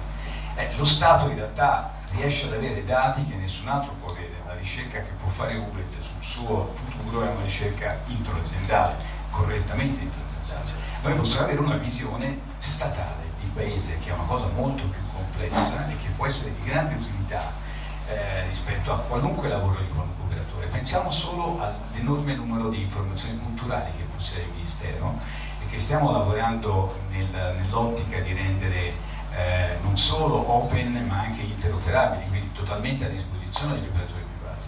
Queste sono le grandi sfide, no, che ci trovano protagonisti, perché da questo punto di vista una ricerca di percezione del brand ci dà anche alle imprese un segnale previsionale di quali saranno i futuri turisti che possono essere interessati all'Italia.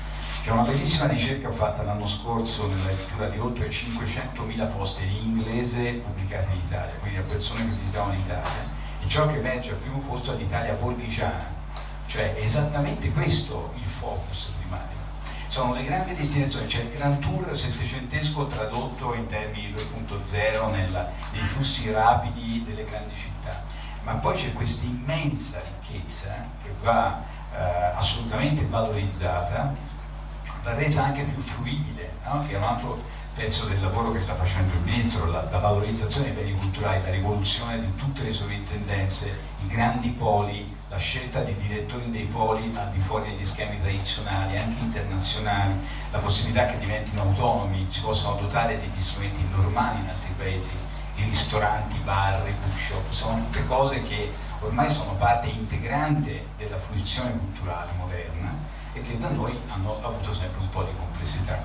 Quindi sono, secondo me, questi gli asset primari. Sullo slow travel, grande lavoro che stiamo facendo è quello sui percorsi, sui cammini, sulla bicicletta, sul recupero delle ferrovie storiche. Abbiamo fatto un evento bellissimo con le ferrovie, con la Fondazione Ferrovie. Stiamo lavorando a un bel progetto sulla via Francigena proprio in vista del giubileo, che lavori sulla intermodalità, cioè la possibilità di interrompere il viaggio a piedi, prendere un bus, un treno, una bicicletta, un'auto elettrica, ripercorrere, arrivare a Roma, strutturare, ma anche in questo caso è più che altro ridistribuzione della conoscenza, perché noi non abbiamo paradossalmente grandi problemi nella infrastruttura dei servizi. L'Italia è il primo paese al mondo nel dreaming ed è il primo paese al mondo su TripAdvisor per percezione di qualità. Pochi lo sanno, no? Ma in realtà le persone in Italia stanno bene. Questo è un dato di partenza che dobbiamo sempre ricordarci. Sono pochi quelli che vanno via scontenti. E questo è il motivo principale per cui dobbiamo essere così intelligenti da dargli altre motivazioni per tornare, creare una sorta di tasso di fidelizzazione talmente elevato da andare via con la voglia di tornare subito, che è quello che stanno facendo le grandi destinazioni, non ti danno sempre opportunità di conoscenza nuova e tutte le volte che torni in un luogo bello sei contento di poterci ritornare. Noi partiamo da, diciamo, un basic molto strutturato, molto positivo. A questo punto l'impegno e lo sforzo è di renderlo funzionale, soprattutto delle sfide contemporanee. La sfida digitale è il primo pezzo. Enit è nuova, la prima cosa che doveva affrontare è il rilancio di Italia.it, che è un sito molto visitato anche oggi e che sicuramente può molto avvicinarsi a quelle che sono le esperienze vincenti delle altre destinazioni, no? Mantenendo l'unicum italiano, quel quid pluris che noi siamo in grado di dare, ma sulla base di quelle che sono le tendenze più attuali, contemporanee, diffusione. Per esempio, la pagina Facebook di Italia.it è una delle pagine più performanti al mondo in termini di engagement, cioè è molto seguita e molto vista. C'è un bel team che ci sta lavorando, tutti ragazzi molto giovani, molto preparati, e quindi in realtà è un case history di successo. Così come un case history di successo un'infinità di pagine territoriali, di siti territoriali molto ben gestiti. Dov'è l'elemento che può fare la vera differenza? Metterli a lavorare insieme. Questa è la sfida più grande e l'impegno più grande che stiamo provando a cui stiamo provando a dare risposte. Grazie, questo ci lascia ben sperare. Allora, io direi a questo punto avete un po' capito le professionalità che abbiamo intorno a questo tavolo. Credo sia utile che ognuno di voi possa fare domande e ricevere risposte. Vedo però davanti Stefano Hilding, che è presidente di Cortina Cortina Turismo, Cortina ha un appuntamento nel 2021 che sono i mondiali, che praticamente diciamo che sono lì, hanno 6 anni di tempo, per cui non possono, diciamo, bucare questo appuntamento. Prego. In realtà io non volevo parlare dei mondiali, anche se quella è un'ottima opportunità e speriamo di riuscire poi a montare la squadra operativa. Ci vuole un grosso coordinamento tra comune, regione e Stato, e questa cosa è in atto e adesso attendiamo fiduciosi che effettivamente con le ultime elezioni regionali vengano messe poi dati gli incarichi affinché questa cosa diventi operativa.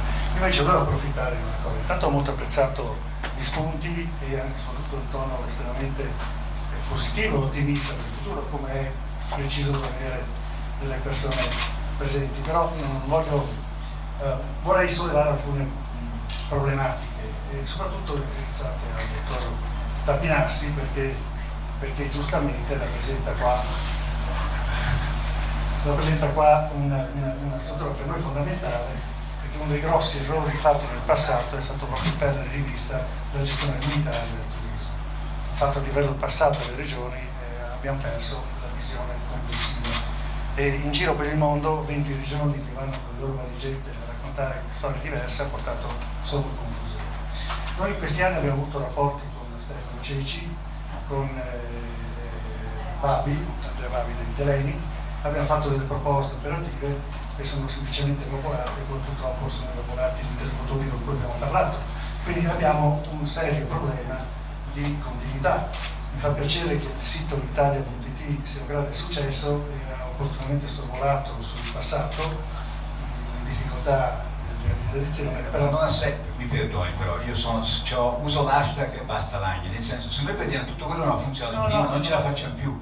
Dobbiamo guardare il futuro, se no dobbiamo partire dalle cose positive.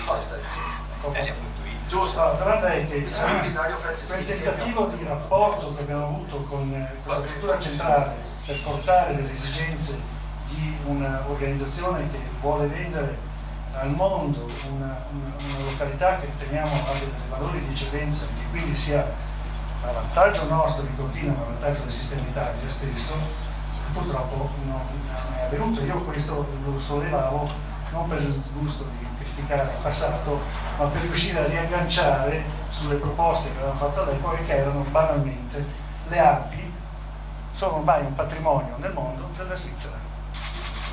E quando noi andiamo a raccontare che esistiamo, dobbiamo dire che l'Italia ha le Alpi. Nessuno sa che l'Italia ha le Alpi.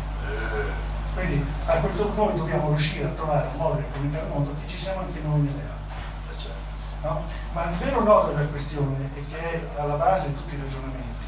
Siccome noi acquistiamo valore nella somma delle differenze, noi non abbiamo trovato finora il modo amministrativo per riuscire a permettere che i consorzi delle singole destinazioni possano operare nel mondo complesso dove c'è una commistione di interesse pubblico-privato.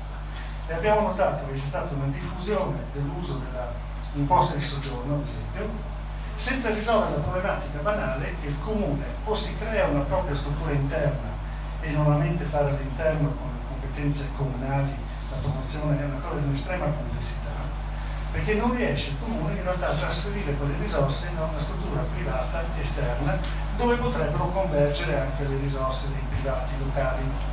Allora, se io devo sommare l'offerta dei 1000 borghi, ognuno dei quali un valore, devo avere all'interno di ognuno di questo borgo una struttura, una collettività imprenditoriale e anche comunale che in qualche modo si dia questo obiettivo, e devo costruire le competenze, perché purtroppo in Italia queste competenze non le abbiamo, perché ne abbiamo ritenuto per troppo tempo che non servissero, tanto tutti ne parlavano dell'Italia, no? Ora questo nodo non è stato affrontato e mancando la soluzione normativa non è possibile costruire quella società mista pubblico-privato specializzata per queste finalità.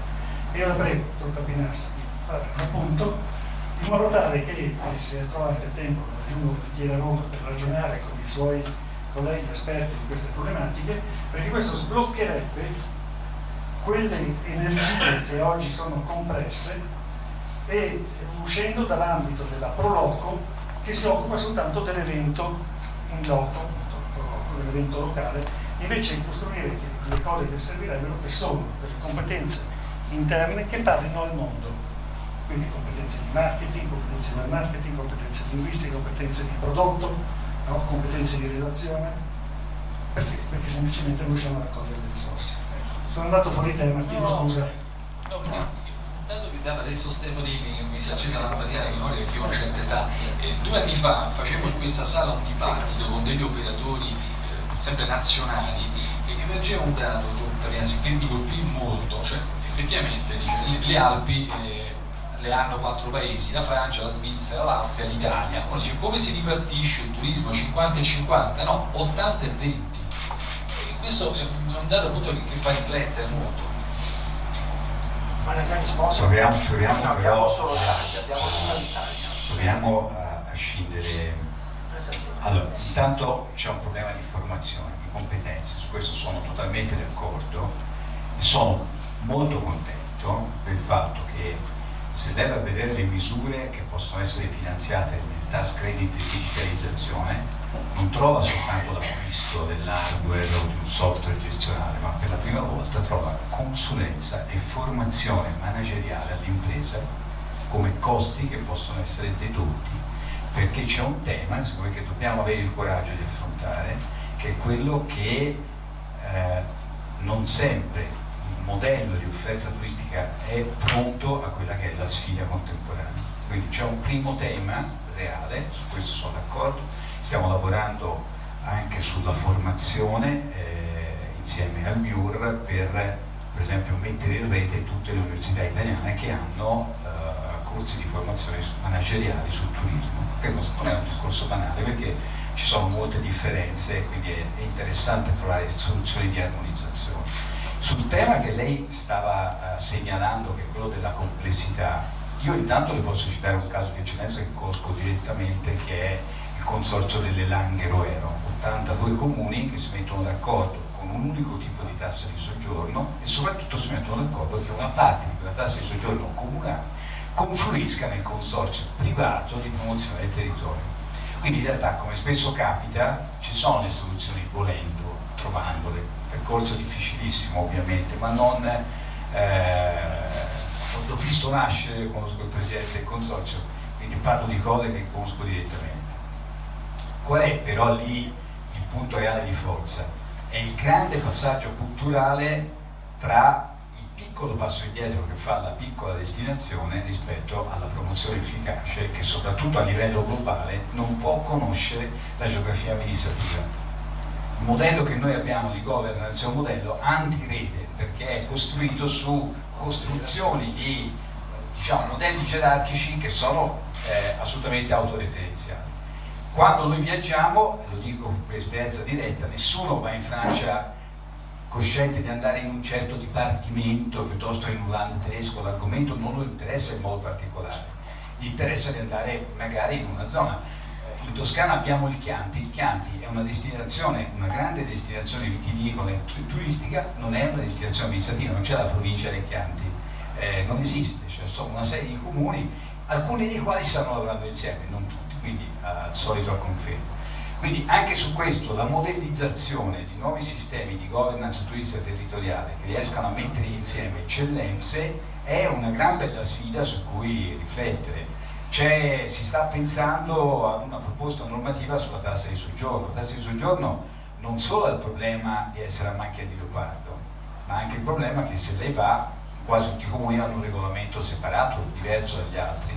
Questo produce, soprattutto per chi fa tour operating, un problema interpretativo insormontabile, non capiscono niente delle regole, cioè perché in quel luogo è così, a 20 km in un altro modo, i prezzi sono diversi, le esenzioni sono diverse, le tasse di pullman nelle grandi città, tutte diverse, regole diverse. Qui c'è da fare, su questo ritorno a dire, secondo me il ruolo dello Stato è un ruolo determinante, è un ruolo, come dire, non di diktat normativi, è un ruolo di riconoscimento di premiership dal punto di vista della governance, che è una cosa diversa, ma che metta insieme gli interlocutori attraverso gli strumenti, le conferenze dei servizi, i distretti turistici, cioè ci sono gli strumenti da fare. Voi per esempio siete dentro il patrimonio UNESCO, stiamo lavorando perché questa rete dei luoghi UNESCO italiani diventi un network efficace in termini di comunicazione. È vero che siamo il paese al mondo che ne ha di più. Quante delle persone che stanno visitando un luogo UNESCO, il centro di Firenze o il centro di Roma, sono coscienti di tutti gli altri luoghi UNESCO che potrebbero andare a visitare? Qui c'è un lavoro di networking da fare molto forte, di networking efficace, che non vuol dire, come dire, strumenti nuovi, vuol dire usare tutte le opportunità che ci sono. Soprattutto, vi dico, io vengo da questo mondo, quindi la mia passione principale è quella dello studio e dell'analisi dei modelli efficaci nella rete in termini online.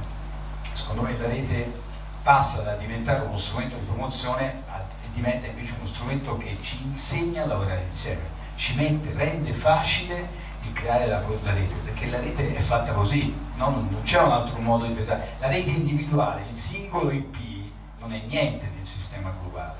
Ecco, questo modello che ci insegni a lavorare in maniera condivisa, secondo me, è un'altra bella sfida.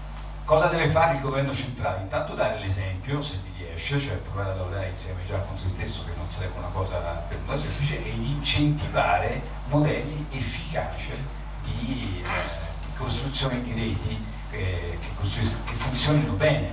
Questo è il punto essenziale, pubblico e privato.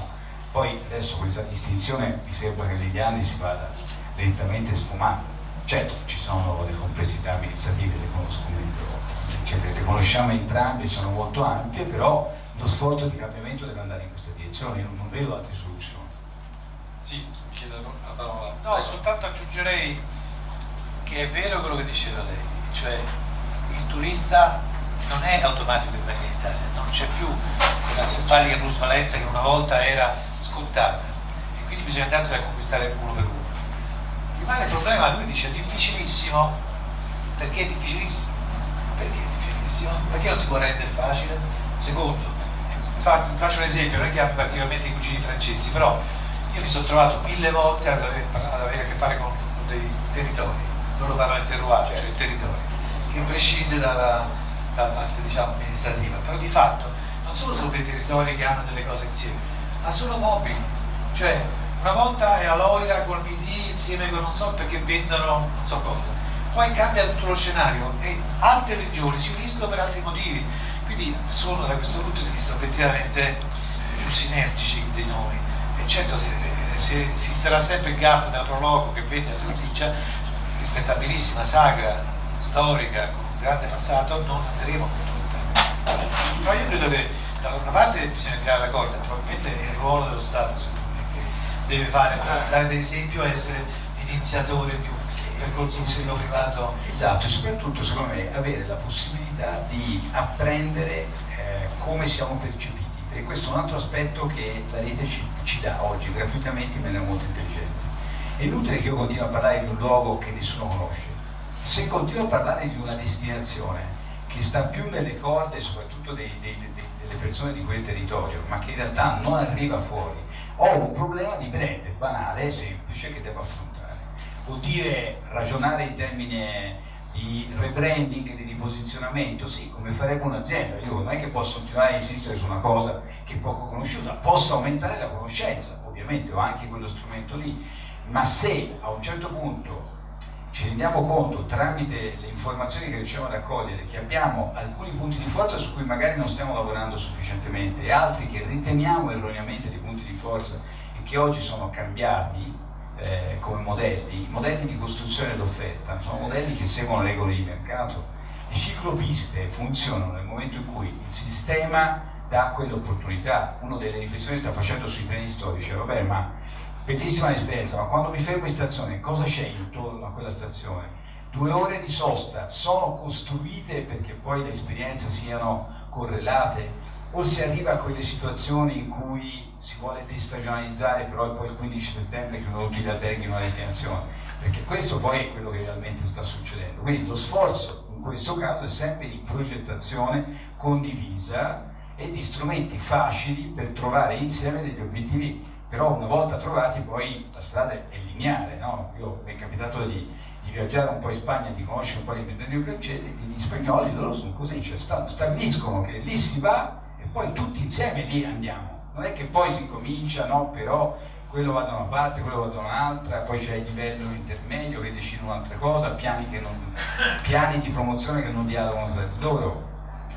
Qualche sforzo intelligente, io lo vedo, il progetto Piero da Francesca è partito con 2 regioni, adesso sono in 4 e stanno lavorando insieme. Cosa stanno facendo? Mettono i soldi insieme, già questa è una cosa rivoluzionaria, hanno un unico management del progetto, hanno deciso che è un team non di quel luogo, hanno creato un gruppo di lavoro che sta lavorando sul progetto.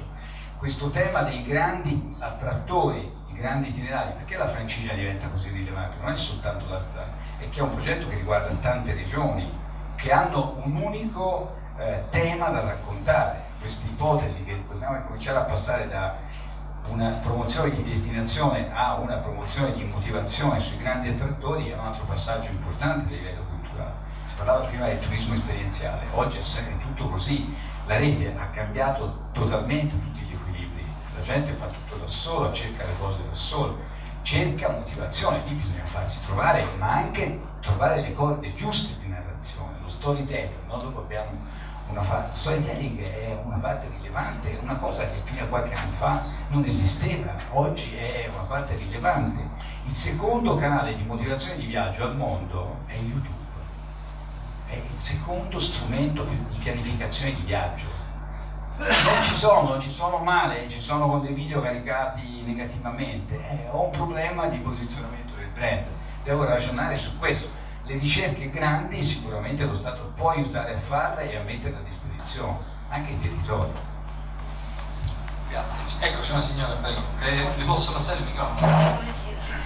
Posso dire tu eri Roberta, me ne fai tu. Dunque, io ho soltanto qualche piccolo pensiero, piccolissimo, non grandioso.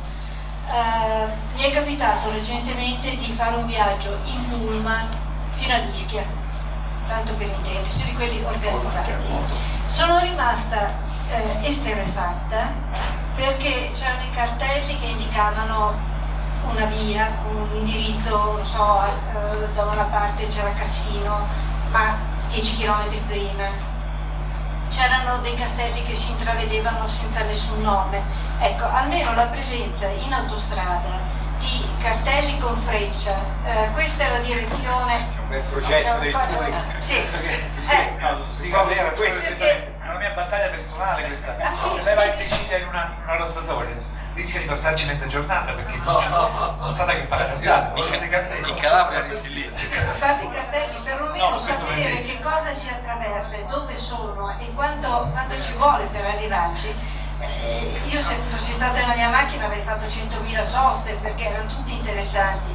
Magari anche fornire all'inizio dell'autostrada un foglietto, una brochure minima con l'elenco delle cose che si potrebbero vedere lungo l'autostrada senza grande distanza, 10 km, una cosa da ridere. Stiamo lavorando così, Perfetto. nel senso che con l'autostrada il touring ha fatto una cosa che si chiama siamo in un paese meraviglioso, per adesso sono più di 100 autogrill, però sono anche di più, saranno nel futuro, in cui uno si ferma e scopre attraverso una serie di pannelli eccetera che territorio sta attraversando e quindi magari se non ha fretta magari esce dall'autostrada, magari scopre che quel castello, quel posto, cioè veramente è tutto da fare, però non lo facciamo perché abbiamo inventato i cartelli stradali, il touring ha inventato i cartelli stradali non c'è, oltre che le guide, quindi diciamo che abbiamo un certo know-how nel ramo. Io ho utilizzato molto il touring perché ho insegnato all'Istituto per il Turismo storia dell'arte tutta la vita, quindi di solito organizzavo le gite cosiddette gite turistiche, anche nei centri piccoli, mettendole insieme. Poi una piccola cosa a proposito delle Alpi, è giustissimo quello che ha notato, ma mi è venuto in mente che un tempo, non so che fine abbia fatto, esisteva un raggruppamento, si chiamava Alpe Adria, che riguardava tutti i paesi che guardavano le Alpi fino all'Adriatico. Mi pare che in qualche modo poteva, no, non funzionava, non poteva servire. Non so parlare di questo. No, non so che funzione avesse, ma poteva servire a collegare, ad aiutare. C'è il nostro amico, prego. Mi devo presentare. Pierluigi Fedalto senza titolo. I titoli li lasciamo per il prossimo, quando magari trovo Dario Franceschini me lo saluto. Allora, intanto questa storia dell'Expo è un incoraggiamento, perché se siete stati oscurati un pochettino, c'era un bel problema in Italia e in Europa, no?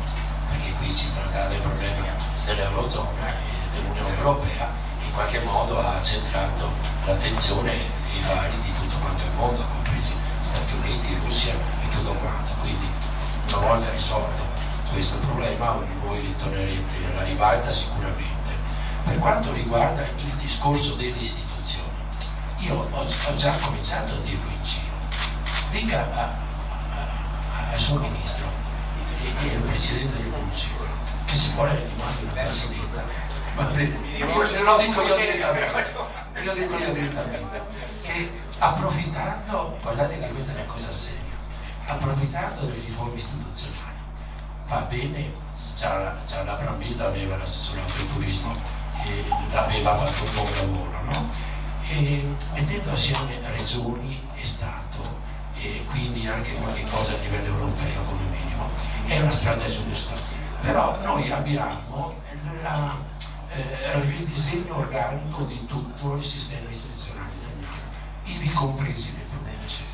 Allora, siccome il Presidente del Consorzio parla momentina di questa parcellizzazione di interessi, noi abbiamo, guardate che questa è una cosa da fare, prima o poi ve la faccio fare, abbiamo 8.500 milioni, di cui il 92% sotto i 5.000 abitanti, di cui almeno il 15%, soprattutto quelli di montagna, inferiori ai 1.000 abitanti.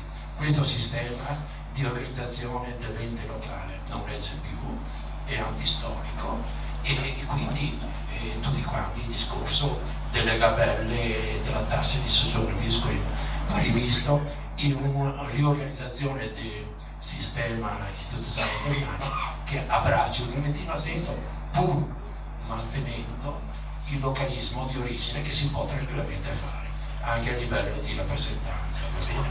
Quindi buon lavoro. Poi a Monsignor Fisichella, prima o poi lo trovo localmente. Ma sta storia della misericordia con i musulmani e gli ortodossi, ma con i musulmani abbiamo un problema aperto che è di civiltà mondiale, caro mio, bisogna affrontarlo questo problema qua, se no ci iscriviamo alla famiglia musulmana e non più alla famiglia cristiana. Non l'ho già detto al direttore della famiglia cristiana, come si chiama quello d'Angelo, Monsignore, non mi ricordo il nome.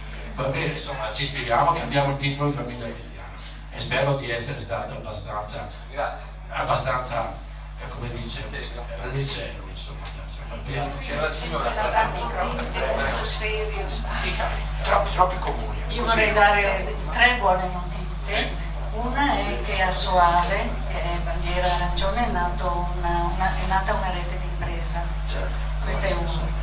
La seconda è che molti operatori, intendo anche direttori d'albergo, diciamo anche centri congressi eccetera, da molti mesi presentano dei pacchetti con offerte che hanno Expo da una parte e meeting dall'altra, e a questo proposito mi piacerebbe sapere se ci siano dei dati di questi flussi, cioè se prima si arriva a Expo e poi si fa un piccolo grand tour, io abito a Bira, a Venezia, quindi questa cosa mi interessa molto, oppure se viceversa si arriva a Venezia, si arriva a Firenze, si arriva a Roma e si va a vedere anche Expo. Questa cosa mi interesserebbe molto.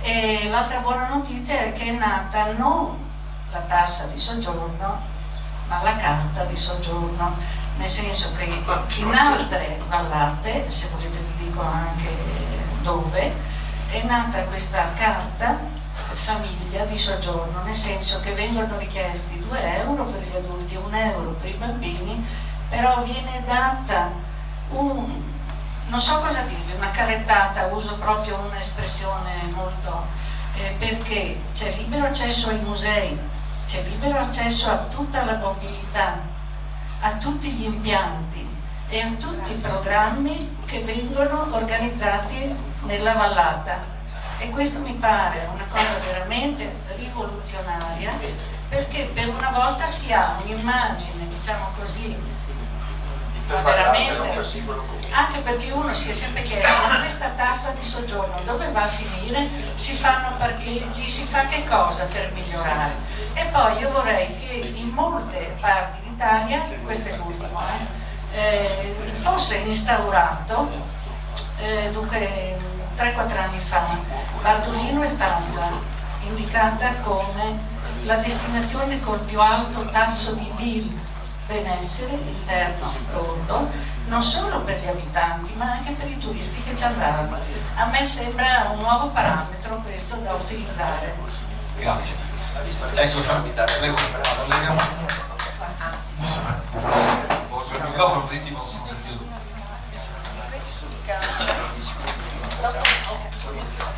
Volevo chiederle se occorre riformare ancora il titolo V della Costituzione per fare un sito internet. Lei ha detto che l'Italia è presente sulla pagina Facebook, ma in quante lingue è fatta questa pagina? Perché io ho presente molto bene la realtà tedesca e il tipo di promozione turistica che loro fanno, la loro programmazione. Allora le dico solo questo, che loro hanno un sito internet in 30 lingue, compreso l'ebraico e il portoghese ceco. Ora non credo, a parte le vicissitudini del passato, dimentichiamole perché questa storia, però non credo che per essere presente sulla rete, al di là del branding e dello storytelling, sia necessaria diciamo una legge costituzionale. Mi sono assolutamente espresso male, mi scuso, non è questo il significato di quello che stavo dicendo.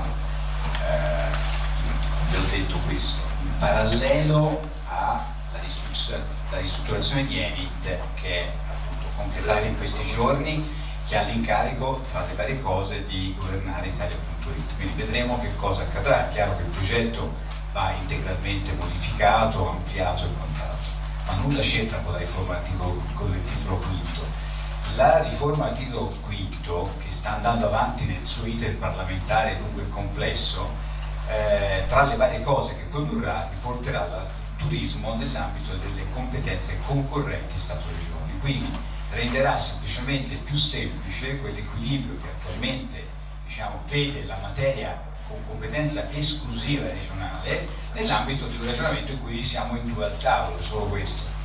Nulla c'entra con la ristrutturazione di Italia.it, nel senso Italia.it può tranquillamente ripartire con le risorse che abbiamo messo a disposizione, con la nuova Enit, che mi sembra, voglio dire, ci stiano riconoscendo tutti, è connotata da 3 altissime professionalità, quindi persone di grande livello. Allora a questo punto la sfida è l'incarico di ripensare come comunicare questo paese. Sono d'accordo con lei che la barriera linguistica è una delle prime cose su cui lavorare, tant'è vero che non ho detto che Italia.it è un caso di successo, perché come dire è la mia materia e quindi non mi spingo fino a questo livello.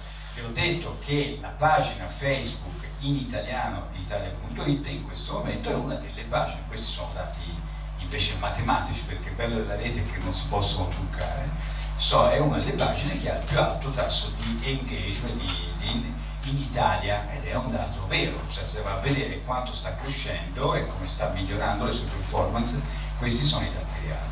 Quindi in questo senso citavo quello come un case history di successo. Posso citare, ho lavorato per 2 anni in Fondazione Sistema Toscana, che è l'agenzia digitale della Regione Toscana. Noi abbiamo oltre 650.000 fan attivi, siamo la prima regione d'Italia per lavoro sui social network. È un caso di successo, non è un problema se siamo più bravi o siamo meno bravi, è un caso di successo, mettiamolo a sistema, rendiamolo distribuito, sia in termini di opportunità molto banali che la rete mette a disposizione, ripubblico un post o ritwitto qualcosa, dà la possibilità di visibilità su canali che hanno, come dire, audience maggiori, senza che nessuno perda niente nella filiera, no? Quindi la rivoluzione digitale è una rivoluzione che ridistribuisce anche, per fortuna, l'intelligenza di come comunicare. Io mi auguro che si arrivi ad un portale molto performante, questo è il tema vero di Italia.it. Bisogna anche dire la verità, a parte la sua storia, ritorniamo al problema che avevamo detto all'inizio, cioè questo è un paese ricchissimo, quindi un sito che riesca sinteticamente a narrare una grande destinazione come questa è una bella sfida. Ogni tanto citiamo, io sto dentro il comitato scientifico di BTO, quindi ogni anno votiamo che esistono in nazionale il sito della Nuova Zelanda, gran bel sito, molto bello, però insomma, Nuova Zelanda non è l'Italia in termini di organizzazione anche delle informazioni. La Regione Toscana ha fatto una piattaforma unica degli eventi, nel 2014 ha processato più di 12.000 eventi. Insomma, stiamo parlando di numeri complessi anche tecnicamente da gestire. Certo, gran parte dell'efficacia della nuova Enit passerà dalla comunicazione digitale. Il fatto che, diciamo, uno dei tre amministratori sia Gianfranco Lazzarini, una persona, diciamo, di grande conoscenza e competenza, sì, attuale PDL e prima di Amadeus, diciamo, ci consola. Antonio Priti è un grande esperto di turismo, quindi insomma, il nuovo CTA nasce con presupposti tecnici sicuramente importanti. Poi chiaro, la sfida vera è la nuova organizzazione, la nuova Enit, il nuovo staff. Penso che lei deve aggiungere una cosa, le ultime battute che poi abbiamo... Sì, al volissimo e vi lascio. Io penso che ci sia sempre da distinguere tra responsabilità e competenze in maniera chiara. Le imprese italiane hanno bisogno di lavorare in maniera serena, ma devono essere messe nelle condizioni di poterlo fare in maniera adeguata. È evidente che Italia.it non è un caso di successo e non lo è in quanto non aveva, come dicevamo prima, una chiarezza in termini di posizionamento strategico, di linee individuate prima. Cosa voleva fare Italia.it ancora non si è compreso e probabilmente andrà rifondato proprio per questo. Le imprese devono fare la loro parte serenamente e devono avere l'opportunità di farlo confrontandosi. Io non penso sia più possibile immaginare le istituzioni che lavorano da una parte e le imprese che lavorano dall'altra in maniera così disgiunta. Non è più possibile, perché altrimenti ci ritroviamo di fronte alle distorsioni di Italia.it, che voleva fare il sito di promozione, il sito di vendita, il sito di commercializzazione, il tour operator, lo storytelling, eccetera eccetera. È evidente che queste distonie non sono più possibili e non sono più ammissibili, indipendentemente dalle competenze di chi va a lavorare attualmente in Enit, perché non ritengo che quelli di prima potessero essere improvvisamente né sciocchi, è una questione proprio di funzioni che gli vengono attribuite, di attività che devono essere realizzate. In questo dico che c'è un conquibus. Nella rete esiste una regola chiara: da un lato c'è una regola che riguarda la comunicazione e la modalità di divulgazione della comunicazione, l'altra regola è l'ingaggio, e l'ingaggio nella rete avviene attraverso la vendita. Se non vendi qualcosa, la rete ti rifiuta dopo un po'. Sei un ottimo sito di consultazione, ma dopo un po' perdi della tua attrattività. Questa è una funzione che devono mantenere le imprese private e che devono essere messe nelle condizioni, esclusivamente attraverso la semplificazione dell'accesso ai contenuti, di esprimere la loro capacità e la loro forza. Noi in questo momento, insieme a Confcommercio, stiamo portando avanti un progetto che si chiama Trip Italy, che è quello della digitalizzazione di tutti gli esercizi commerciali e di tutti gli esercizi turistici come posso dire, in un'ottica ampia, che non è il ristorante, il bar, la pizzeria, ma è la digitalizzazione delle piste cicloturistiche, dell'accesso alle bici a noleggio, dei campeggi, eccetera eccetera eccetera. È un'impresa titanica che però dopo 2 anni di investimenti stiamo riuscendo a raggiungere e a realizzare. Cosa ci manca? La capacità di attingere a contenuti che siano già fruibili. Ci accontentiamo di questo. Per il resto, fino ad oggi, l'intervento del pubblico a noi spaventa molto, perché l'intervento del pubblico per oggi si è tradotto in tasse, gabelle, tasse di soggiorno, e quindi ogni volta che ci dicono che se ne stanno occupando ci preoccupiamo un po'. Quindi io lo dico in maniera,